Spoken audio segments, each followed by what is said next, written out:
these hoses, even if you keep it clean, by the end of your season, is going to get caked with product. And so what we do is we soak it for a while, and that's why we changed to these clips instead of these. So it's easier to take on and off. Just unscrew it. You're able to soak the hose. And Simple Green we found is definitely the best thing. Simple Green will break down the product. It's caked in there, grease, all that fun stuff, and then we'll go through with the drain shroom for that. Just grab that back bike. Yeah, right here. Okay. So this is the there's different ones. This is the insecticide granular that we use for flea no-see-um treatments and perimeter pests. So this is what we have. So this is what we're putting in these when we're going to treat.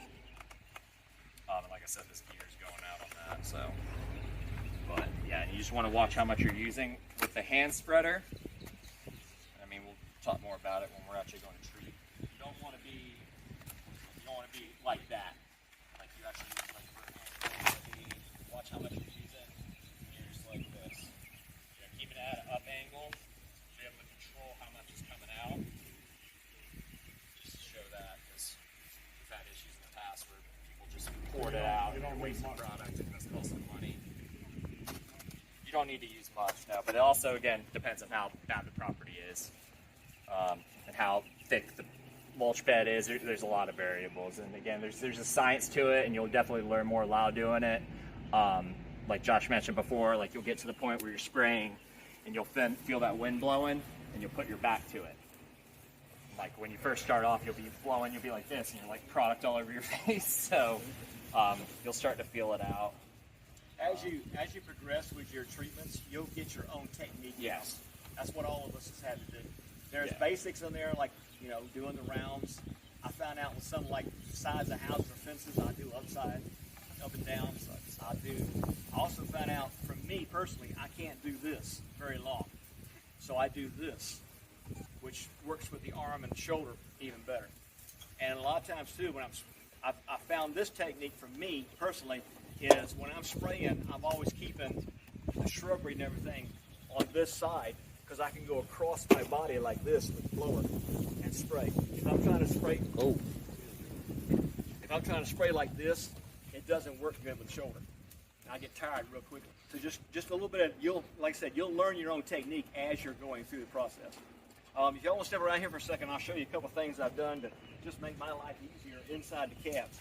My iPad, where I didn't have to look down from driving down to the seat. So Josh was able to find this on Amazon. It's basically, it attaches to the bottom of the chair. It comes up. It has room to put a cord into it. I got these right here because there wasn't any straps. It's just you can find these at Walmart or something like that. So I've got the iPad right there in front of me the whole time. The other thing is I went to a automotive place. I found this little back seat holder. I've got business cards, door hangers, extra pair of glasses, pamphlets, stuff like that I can keep right up there, up out of the way. I've got a metal clipboard that I use for writing on, or anything like that. Just a regular clipboard would work. I found a small trash can. Josh got he's got 5 cats. He uses a lot of kitty litter. I got one of these, put a bag into it. That's my personal trash can up front. I've also have another one in the back there, along with a small trash can where I keep my yard stakes in. Josh got us these tablets, so he owns them. I recommend them because, again, you're never going to know what your employee's cell phone company is going to be. It could be Cricket, it could be Metro, it could be some garbage company that they don't have service. And that's also another way to track them too, because if it's your iPad, you have the iCloud to track them. It's also a bigger screen, easier to use, and also So he pays for a service for internet. Yes, with AT&T. You're not using so again, more money, but it's definitely more efficient than having a cell phone. And then you're having to worry about like an employee's cell phone breaking, or what if they don't pay their cell phone bill, if that happens. So yeah, it's all right there. Right? Yes, Apple. Yeah, Apple iPad, yeah. Seat covers, highly recommend seat covers. Get product on your back. You don't want to actually go directly onto the seat. So that's why we have the seat covers. We wash them summer more often. Usually once the treatment period should be washed. It also depends if you get product all over your back. Always highly recommend always make sure your employees have a change of coveralls and clothes. I wear gym shorts underneath here, so it's also easier to transfer to ground game because I don't want to be wearing coveralls while I'm canvassing a whole neighborhood with 300 plus door hangers. So I wear gym shorts and I keep a pair of Nikes in there, so I'll just change into that real quick. So it's easier to canvas, all that. Cell phone holder and cell phone chargers, definitely recommend getting those because it does suck when. Sorry. Yep. So that one just slides right into the vent. There's different there's ones, other couple kinds. older ones, stuff like that. But yeah, I mean the tablets have definitely been awesome, and it's easier to use. And also, like, I mean, if you're having everything on your phone, it's gonna die so fast. So at least if you have that, you know they're using mobile line GPS on that. So if you're leaving this, or they're using whatever you're using to text, it's multiple things. Which yeah, you can have it all set up on tablet, but if it's split between two, you're not having to worry about your battery as much, and it's also easier. Like you don't have to worry about someone's cell phone dying on a property and all that stuff. I found out with my iPad that this particular van does not have a full-time cigarette lighter plug attached to the battery.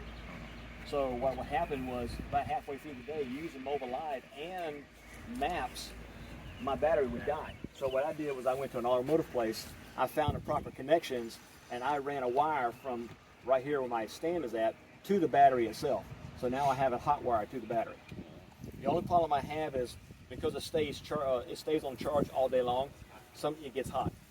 So what I did there was I took one of my air conditioner vents and I'm blowing on the back of it. So as I'm driving down the road, it's cooling the iPad down. Something else that I've done for my van, and in fact I think we got them in all three vans, don't we, Robby? What? Is around the side there is a cargo net that you could find at an automotive place. It holds up your spill kit, yes. Keeps it up off the ground, keeps it up out of the way. You can look at it better on the other side if you want. Yeah. This is something else that Josh will do.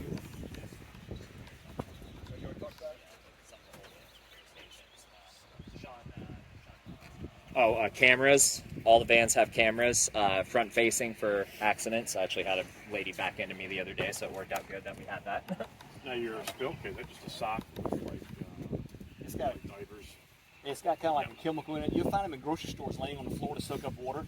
Basically, it's just a flat piece, and when water hits it, it starts to swell. It starts pulling that water up, so it gets larger as it absorbs water. So there's different ones. As far as for cameras, there's some that you can even get back-facing and front-facing. Highly recommend these. Mainly for your safety and protection. Like I said, I was at a Wawa the other day, gas station, and some girl backed into me. So that was actually beneficial to have that. So that's always good, again, for accidents. You can even get them to face your employee, too. I have read that can be beneficial and also kind of hurtful, too. I mean, unfortunately, we're in 2024, and we have to use all this technology, so you're on your cell phone, unfortunately, while driving sometimes. I think that was it as far as in here.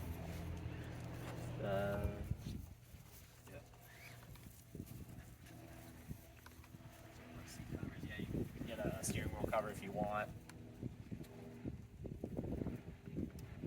What William has is a window cover.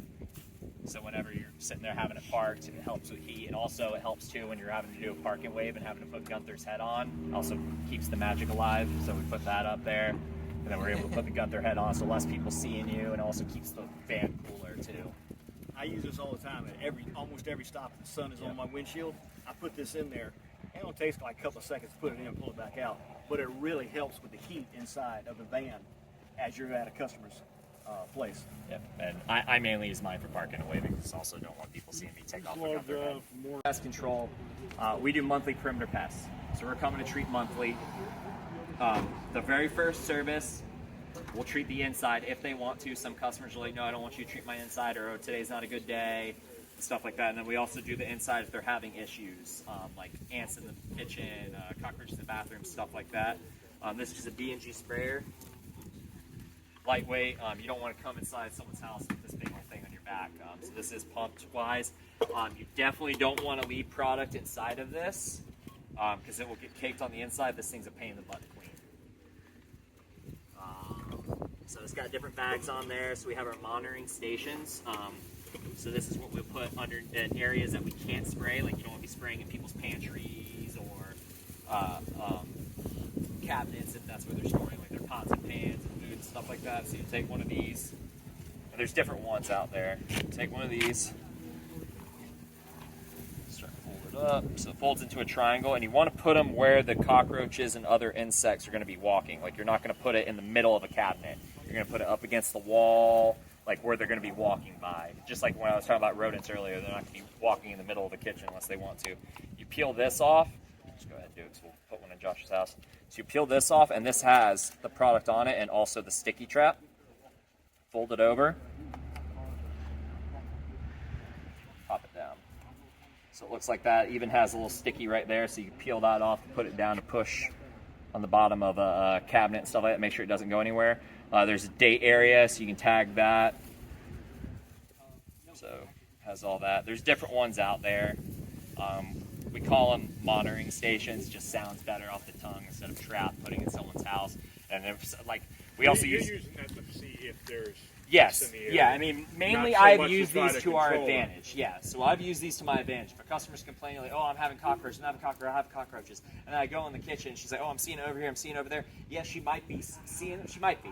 But if I'm not seeing anything on these, then most likely she's just asking for more treatments, you know, or that's not actually what she's seeing. Because I mean, sometimes customers don't know what insect they're seeing, you know. But You said you do it monthly? perimeter pests as far as the outside. When we go to treat the inside, we do it. It's not quarterly. You do it all. We do it monthly down here in Northeast Florida. The insects are super bad. We're rotating the products. We're able to get more control. You're getting your bang for your buck. A lot of companies down here, like Turner and Massey and all of them, they come quarterly, but charge monthly. So that you're paying for something that you're not even getting the full benefits for. And yeah, you can call them and they'll come by and they'll just swab your house. I actually just sold a customer that's had, I think it was naders for a couple of years. I just sold them on Tuesday, where they were actually very, very happy that we do monthly perimeter pests because they've still had issues with cockroaches. They've been complaining to naders for so long, this and that. And then I went out to the property, and yeah, it was the first treatment. You always do more in the first treatment, but I always try to go above and beyond, period. But he was like, dude, what you just did was 3 times as much as the guy does every quarter, you know? And he's like, if this one, even if I'm getting a fraction of that monthly, I'm so happy. Because we're dusting, we're looking at areas, we're applying insecticide around the building. We're also spraying the 2 feet up, 2 feet down is what we like to do, around the windowsills. We're also doing the inside and stuff like that. Do you also give the customer a heads up the first time you do that perimeter? If they don't have you spray inside, they're going to see more activity inside? Yes. Yeah, we explain that to them because some customers don't want the inside treated. They don't like, hey, I don't want my inside because they're like, they have the dogs, they have kids, or today's not a good day, they're not going to be home. But just so they don't think, oh, you sprayed and now it's worse. Well, no, those guys couldn't get out because of the spray, so now they're going to come in. So for a few days, you're going to see a little bit more. Yep. That's normal. I always explain that in the first treatment. I mean, first mosquito treatment, you know, you'll see best results in 2 to 3 days. For perimeter pests, I'm always bringing up, like, hey, you may see an increase for the next 3 to 6 days because, again, we're upsetting them. We're upsetting their habitat, upsetting their walkways and all that stuff. So, like, I mean, again, like, if a spider's tweaking, they're not going to be hiding. They're going to be coming out and be belly up. Same thing with cockroaches and other insects. Like, you're going to see an increase before you see the decrease, and that's why I explain to customers. Being upfront with customers is like the best thing, period. Telling them like results and stuff like that. That's why also we bring up Intercare to every single customer. Telling them like, hey, you're going to get the best results this way. You'll see best results in 2 to 3 days, depending on the treatment. Like, hey, more treatments doesn't mean you're going to get better results. You know, spraying more product or even increasing the product or ratio, it still might not get you the results you're looking for. More product doesn't mean more results. You know, there's different things that we need to do. For mosquitoes, add on to Intercare. Maybe we need to add on a flea treatment. You know, as far as if you're still getting bit, okay, it might not be mosquitoes, it might be midges. Sometimes customers don't know what they're dealing with, and you try to ask them and stuff, and they just can't explain it. For perimeter pests, it's definitely very important to ask them what they're seeing, so at least you're getting an idea, knowing what you're coming into, knowing what products you need or to use. So yeah, whenever we do the first treat perimeter pest, like I said, we're going inside, and then we're doing it yearly after that, or when there's an issue for a retreat, like hey, I'm still having here.